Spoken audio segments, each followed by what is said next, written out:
You're listening to the Joyful Practice for Women Lawyers podcast, episode 268. Welcome to the Joyful Practice for Women Lawyers podcast. I'm your host, Paula Price, lawyer turned certified executive coach. This podcast was created to empower women lawyers just like you to create a life and practice you love. Join me every week for a break from the hustle so we can focus on you, what you truly want, and how you can create it.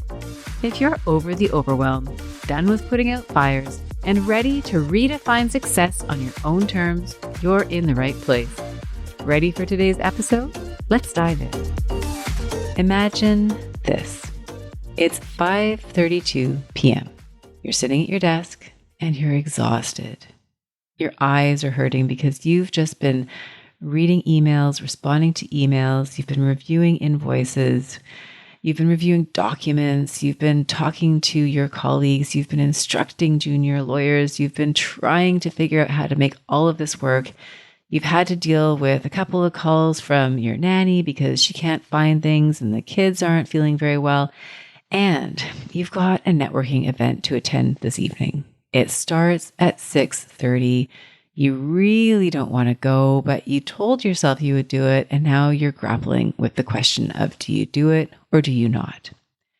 Business development for lawyers is one of those things that get procrastinated because you're busy, because it is one of those things that probably isn't urgent. It's important, but it is important in a bigger picture context. And so when you're tired at the end of the day and it's time to go and meet a bunch of people you've never met before and put on uncomfortable shoes and the kids are at home and they're waiting for you, the last thing you want to do is go and do the networking. This episode today is all about why and how to help you overcome the desire to procrastinate on business development. So thank you for joining me here this week. This is the third part of a 3-part installment where what I'm doing is going through some of the more common examples of procrastination for lawyers, common pitfalls, traps, if you will, where lawyers get stuck in procrastination. And if you were here with me from the beginning, then week 1, we talked about docketing. That is a real challenge for a lot of lawyers when it comes to procrastination, is actually sitting down and entering your time consistently.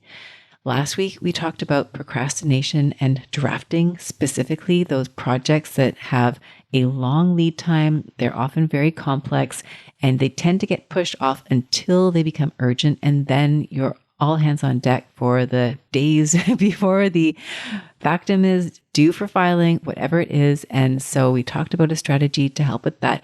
And this week, what we are going to talk about is business development, because this is the third most common pitfall that I see among the lawyers that I work with when it comes to procrastination. So if you're here and you're interested and you can relate, then thank you so much for being here. Thank you for joining. I'm really excited that you're here today. I'm going to encourage you to think about what is most relevant for you. I'm going to encourage you to have all the compassion for yourself. And I'm hopeful that what we talked about today is going to set you up for success, that you're going to get some ideas that will help you to prioritize business development, even in those times where what you really feel like doing is procrastinating. So I alluded already at the beginning of this podcast episode about how it can feel in the moment when you're supposed to be attending a networking event, but it's really hard to do. You're tired, you've got other things going on, and it doesn't carry a sense of urgency. So if we take a big step back, what I think would be helpful is to think about business development from a bigger picture perspective. Now, business development, if you ask me, is all about relationship building. You're building relationships with people in your professional and likely also your personal network who come to know you as an authority in a particular area of law. So what you're ultimately doing is you're building relationships, you're building trust, you're building accountability, and you are sharing with people your expertise in such a way that they know that they can come to you for help in a certain area. So for example, if you are a lawyer who is doing complex estate planning for high net worth individuals, then you probably want people who either are high net worth individuals or who know or who work with high net worth individuals to know that this is something that you offer, that you could potentially help them with planning their estate, planning their affairs. If you are a litigator and you provide support to solicitors, for example, who have real estate transactions gone sideways, then chances are you want other lawyers who may have clients who have these real estate transactions going sideways. You want them to know that you can support them, that you've got an expertise, a skill set that is exactly relevant to the help that they might need. And so you want to develop a sense of authority, that you know what you're talking about and that you can help them, right? So when I think about business development, that's how I think about it. I think of it ultimately as relationship building, as authority building, as showing to other people that you are in a position that you can help them. I like to think of the pink spoon analogy. Baskin Robbins used to do this, right? It's an ice cream shop. You could walk into their shop. You could go and ask for a sample of a flavor of ice cream. You could try it and you have a sample and you think, oh, that was delicious. I'm going to have a whole cone. So what you want to do is you want to be out there letting people know that you've got these amazing skills and you can help them. And then they come to you when they need you. So that in a nutshell is business development. And of course, business development can take many different shapes, right? It could be that you're speaking, you could be writing, you could be teaching, you could be going to networking events like the one I described at the beginning of this episode. You could be doing one-to-one lunches, coffee dates. It could be dates where you're connecting with people on a social media platform like LinkedIn or some other platform. So really, there's no limit to what this looks like. There's no one way to do business development correctly. But what we know is that business development is integral to your practice because ultimately your ability to thrive as a lawyer is dependent upon you having work that you do, right? Work where you're helping clients, right? These are either internal clients, the ones who are at your firm if you're relatively junior, and the lawyers at your firm are the ones who are giving you work. That's your primary source of work. Those are your clients. That, in a sense, is your business development.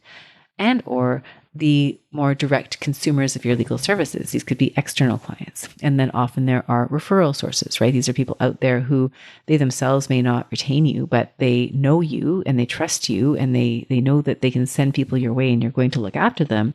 And so they are in contact with people who could potentially be your clients and they refer those people over to you. So business development, again, it's important because if you have those people who are sending work your way and you're doing the work, then of course you've got your workload is robust, it's full, you're able to have a healthy, thriving practice. You may be supporting other people on your team by providing work to them as well because the work is coming to you. There's more than you can do on your own. So this is great. You've got a team to support you and everything's great. And if we don't have that, if we don't have the work coming in the first place, then we really don't have a practice. So that business development component is really important. And yet, if you are busy and you're busy doing work and you've got other things on the go, then it can often take a back seat to things that are more urgent and seemingly more important. So when it comes to business development, we can compare this, for example, to some of the earlier episodes that I recorded in this series, right? If we look at time entries, for example, one thing that's quite different is a time entry, right? You enter the time into the system and there's a direct dollar value that will be correlated with that time entry, right? You spend 1.0 hours at work, then in theory, you're compensated for 1.0 hours of work, right? Whereas with business development, it's not as clear cut as that, right? You might spend 1.0 hours of business development and in return, you get 0.0 return, at least that day, right? Maybe the return shows up a week later, maybe it's 2 weeks later, maybe it's 2 years later. We don't know exactly. So there's this less direct link between the activity and the reward. So that makes it a little bit more complicated and a little bit harder to prioritize when we're not entirely sure which of the BD activities we engage in are actually going to bear the fruit that we want.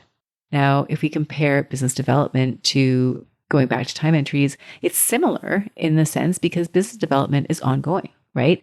Much like you never stop flossing your teeth, which is kind of the equivalent of doing your time entries, you never stop doing the business development. You never stop brushing your teeth. You never stop trimming your nails. You never stop cutting your hair because the requirement for clients continues over time, right? You will need to continue to generate clients as long as you are practicing in order to have that work. So there is no end to the business development. Now, if we look at the second example that I shared with you, which is this idea of the longer term drafting project, again, we've got a similarity there, right? There's no urgency immediately for business development. But in the case of a factum, for example, there's a clear deadline and you know what that is, right? You need to have it filed by a certain day. Whereas with business development, there's not usually the same attachment to a specific deadline, right? You will be rewarded when you're bringing in new work. Those files come in through the door. That's amazing. And when files no longer are coming in, it's not amazing. Is there a clear date on which that happens? I don't know. Likely not, right? It's just something that happens over time. And so here there's much more of a fluidity, right? And so what we need to kind of wrap our heads around is that this is something that's going to be ongoing, right? The rewards are going to be likely sporadic. The effort is going to need to be consistent, and we aren't always going to feel like it, and it's not going to necessarily feel urgent, right? That is just how this is. This is why it's so easy to push something like this off into the future, right? And I think the best analogy here is probably a garden. And it's not even a garden where you're planting vegetables that are seasonal. They all crop up, in the late fall or whenever it is that crops would typically crop up. I'm not a gardener, obviously. But if you think about planting a garden, you're putting seeds in the earth and you're waiting for those seeds to sprout and bear some sort of fruit. And if you think about some of those plants that bear fruit more quickly, maybe strawberries, I think those are relatively quick to produce strawberries. You can plant them at the beginning of the season. You'll have fruits a few weeks, months later. Compare that to, say, an apple tree that probably takes years and years to grow to the size that it's going to be able to bear fruit.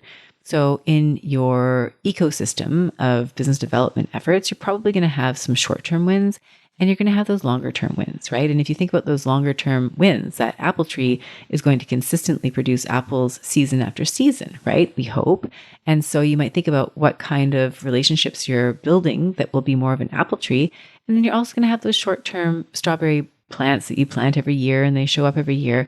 You probably have a mix of those things, right? The clients who are referral sources, maybe they're more like apple trees, whereas the individual one-off clients, they're more like strawberry plants. So you see where I'm going with this, right? But the point here is that you're having to plant seeds in the earth and you're having to water them, nurture them, spend time on them. And you don't know exactly when they're going to bear fruit or even if they're going to bear fruit at all. So again, going back to procrastination, it makes perfect sense in terms of why you would be pushing this off. So what is going on here? What is the problem? Well, if we had to really distill it down, I would say the issue here is that the task itself can feel vague. Business development can feel like a very large envelope of things that you could potentially do. And so what exactly does business development mean, right? And so it can feel very amorphous. And the second challenge with business development is time, right? Is that it takes a requirement that you commit time to it.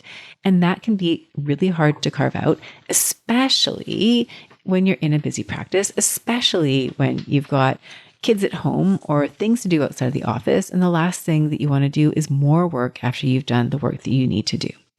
So the solution here, the strategy that I'm going to encourage you to test and to try are to focus on two things. So the first of the strategies is number one, to get really specific about what business development can look like for you.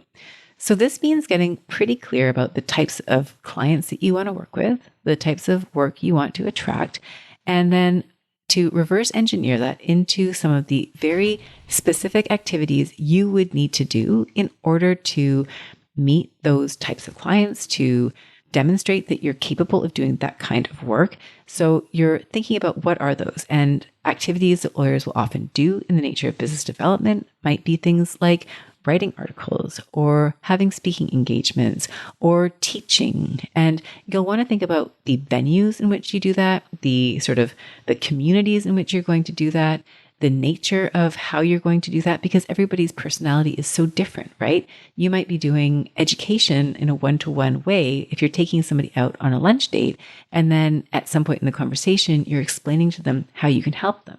If you're marketing internally within a law firm, it might be a lunch and learn where you're telling a group of solicitors that you as a litigator can really help them with some of those deals that they put together that turn sideways. You might be helping them by saying, hey, listen, when you guys give us these files, there's three things that consistently are holding us back. And you can tell them what those three things are and how they can prepare their files so that when it reaches your desk, you're ready to go, right?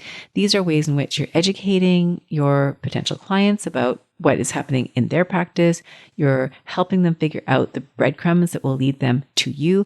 So this is the idea behind business development, is you want to break it down into very specific activities that you could potentially do. Networking is probably a part of that, right? Going back to that first example I gave you, it probably does mean showing up at events where maybe you don't know anybody, because you're going to meet new people who can become part of your ecosphere, who you can then develop relationships with. They may be potential clients. They may know somebody who's a potential client. And the more you get out there, of course, the more likely you are to meet people that will be the ones who ultimately lead to the pathway where you're bearing fruit. So that first step then is to itemize for yourself, what are the types of business development activities that would potentially work for you? And then of those activities, which ones do you want to do the most, right? If you like writing, you're probably writing more. If you like speaking, you're probably speaking more. So that's step one. What are these specific items? Now, the second element is for you to figure out how you're going to get this into your calendar, right? Procrastination ultimately was the problem here, is not getting done. So we need to find a way to get this into your calendar. And I would say the biggest challenge here is trying to fit blocks of time into your calendar that are too big to actually squeeze in. So I think back to a lawyer that I worked with a few years back who was trying to integrate more business development into their practice. They were a junior partner with a young child at home. And so their goal was to integrate 2 hours of business development every week in order to increase their profile. Now, this sounded great in theory, but in practice was almost impossible to do. Why? Because that 2-hour block of time never materialized. As you know, like in your practice, things are always going to come up. And so if you wait for a 2-hour block, you're probably going to wait for a very long time. So the strategy instead is to break up your time, right? Or to look at pockets of time in your calendar, in your day-to-day, where you can squeeze in little tiny increments of time, 15 minutes here, half an hour there, 5 minutes here, 20 minutes there, where you're engaged in a business development related activity. That activity could be something discrete, like sending an email to somebody to set up a coffee date. It could be reaching out to a potential collaborator for a paper that you want to write. It could be sending a note to an event organizer, volunteering yourself as a speaker. You see where I'm going with this. It could be creating the outline for an article that you want to write. So the idea here is, instead of waiting for that perfect 2-hour block so that you can do the business development activity, it's creating these little pockets of time in your calendar so that you can fit it in a way that is actually practical and sustainable. And sustainable is key here, because if you're doing business development over the long haul, we want to make sure it's integrated into your practice in a way that feels natural and doable and, in the best case scenario, enjoyable. So that's how we want to approach it. Now, when it comes to those networking events, like the one that I mentioned just at the beginning, maybe you still want to keep those on your calendar, but maybe you set a lower bar for yourself. Instead of thinking, oh my gosh, I have to go to this event, it's going to be 2 hours long. By the time I get home, the kids are going to be so upset with me and I'm going to be exhausted. Maybe you just give yourself the option of going for 30 minutes. You know what? I'm just going to show up for 30 minutes. I'm going to make a very deliberate point of speaking with 2 people while I'm there. One person that I already know, one person that I've never met. I'm going to make sure I get 1 business card or give 1 business card or make 1 new connection for my LinkedIn, whatever it happens to be, right? You're going to give yourself a very discreet, manageable, modest goal so that you're not required to go to the full event. You're just going to enough of the event that you can feel like you're chipping away, right? You're planting a single seed in that garden. And that may be a seed that grows into an apple tree. It may be a seed that grows into a strawberry plant. It may be nothing at all. But the important thing is that you are out there and you are consistently practicing it. You are consistently doing it. So if you are now thinking, okay, I see how this would work in my practice, that is great, because that is the challenge I'm going to give to you, which is to think about how you can incorporate business development into your practice. What are the strategies that are going to work best for you? How can you break those down into small, specific, actionable items that can be done in a bite-sized moment? How are you going to integrate those into your calendar? You probably also want some mechanisms for staying accountable. I talked about that more last week when we were talking about the factum writing. So maybe there's somebody in your office you can stay accountable to, or other ways for you to stay accountable to yourself. But the goal here is simply to make this part of your practice so that you're doing it consistently. Now, if you need some inspiration in terms of business development specifically, I would encourage you to reach back into the archives of the podcast, back to episode 66. I recorded an episode called Cringe-Free Marketing for Lawyers, and I think that's an episode that would be really helpful for this, to give you some ideas about what the business development marketing can look like for you in a way that feels authentic and aligned. I think a lot of lawyers shy away from business development. They shy away from networking because of the connotations they have with it. But it doesn't have to be like that. It can actually be something that feels really meaningful. It can feel very much like an act of service. And so that is where I would love for you to orient yourself. Now, of course, you are also welcome to check out the resources I mentioned in the previous 2 episodes. So I have a free download for a procrastination protocol that might also help you here, as well as a roadmap for all the time management episodes that I've recorded to date. And that will potentially also help you in terms of structuring, right? How can you break down this goal of business development in a way that is sustainable and doable for you? And of course, if you would like my support with business development, then please do reach out to me. Now, this applies to you whether you're yourself trying to increase your own business development initiatives and activities. This applies if you're supporting lawyers with their business development activities. You might find that you've done training, that you've had conversations, that everybody knows that they should be or they want to be business developing or developing business, but they're not yet implementing in the way that you had hoped. It may be helpful to bring in me or someone like me who can help to actually give life, right, to the plans, to help lawyers find ways to stay accountable. This is something that I do regularly with associates at law firms who are looking to increase their visibility, to increase their profile. We sit down, we talk about things like this. How do you figure out your best strategy in terms of marketing? And it's not just associates, right? It's partners who are trying to grow their book of business. It's founders who are trying to figure out the direction of their practice. The aspect of business development being strategic in who you're trying to bring into your professional world. These are things that we can talk about. And I would absolutely love to support you with any aspect of that. So with that, I'm going to thank you. I'm going to thank you for joining me here today to talk about business development and how you can integrate that into your practice. So again, just a quick recap. We want to make those activities really specific, and we want to break them down into small time chunks and integrate those into your calendar, a little bit like a checkerboard, peppering them in here and there, as opposed to trying to create these large time blocks that are never going to materialize. We talked about procrastination in 2 other isolated incidences in the last 2 weeks. So that was the drafting of factums and similar written work, how to prioritize that, how to make that happen. And of course, we talked about docketing in week 1. So if you haven't listened to those episodes and you're interested by them, by all means, go back and listen to them. I think you'll find them to be really helpful. You'll see that I've used different procrastination strategies for each of these different scenarios, because each of these different scenarios typically involves one aspect more than others. And so I've tried to give you the one that I think is going to be most effective. But if these strategies don't work, that's fine. There's nothing wrong with you. There's nothing wrong with the strategy. There are way more tools that we can also use in order to help you overcome procrastination. So if you listen to the episode and you want more support, by all means, reach out to me. I would absolutely love to help with that. So with that, we are going to wrap up this 3-part series. I'm going to wish you a beautiful week, and I'm excited for us to reconnect again next week. Take care. Bye for now. If you enjoyed today's show and don't want to miss an episode, subscribe and follow the show wherever you listen to your podcasts. If you haven't already, please leave a rating and review. Your feedback will help me create a podcast that's tailored to your needs and goes straight to the heart of what matters to you. Thank you for listening to this episode of the Joyful Practice for Women Lawyers podcast. If you want more information, visit www.thejoyfulpractice.com. See you next week.